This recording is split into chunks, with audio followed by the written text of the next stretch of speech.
Perry in Christ, this particular TikToker, came out with a response. Me telling you say politics is more interesting than Bangarang. But even more interesting is when politics and religion meet. Listen to what Perry in Christ has to say. Let me know what you think in the comments. This video is for the false prophets who continually comes on social media and uses the prophetic to mask their support of the Jamaica Labour Party and the Andrew Holness-led administration. Let me be pellucid. Andrew Michael Holness was never anointed by God to become Prime Minister of Jamaica.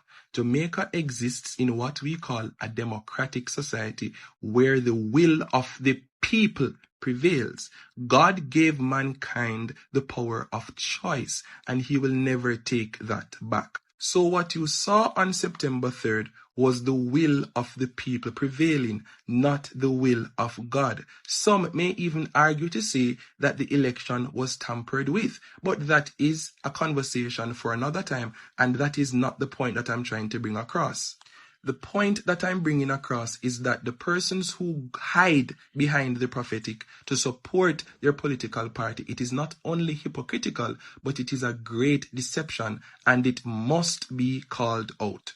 If your perspective is that every leadership or everyone who rises to leadership is appointed, approved, or allowed by God, then you're going to tell me that Adolf Hitler was also approved, anointed, and confirmed by God. That is almost blasphemous to even entertain. The very thought itself is satanic and demonic, and by every stretch of the imagination is biblically incorrect. According to Proverbs 29 verse 2, it clearly states, "When the righteous rule, the people will rejoice. But when the wicked rule, the people will mourn." Therefore, it is possible for us to have righteous leaders. It is possible for us to have righteous governments. It is possible for us to have righteous policies. It is possible for us to have righteous leadership.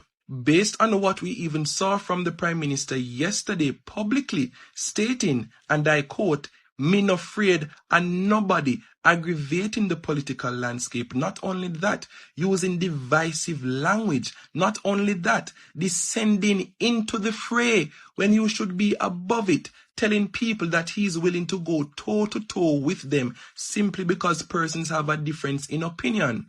That is not of God. That is what you call the spirit of pride. That is what you call arrogance.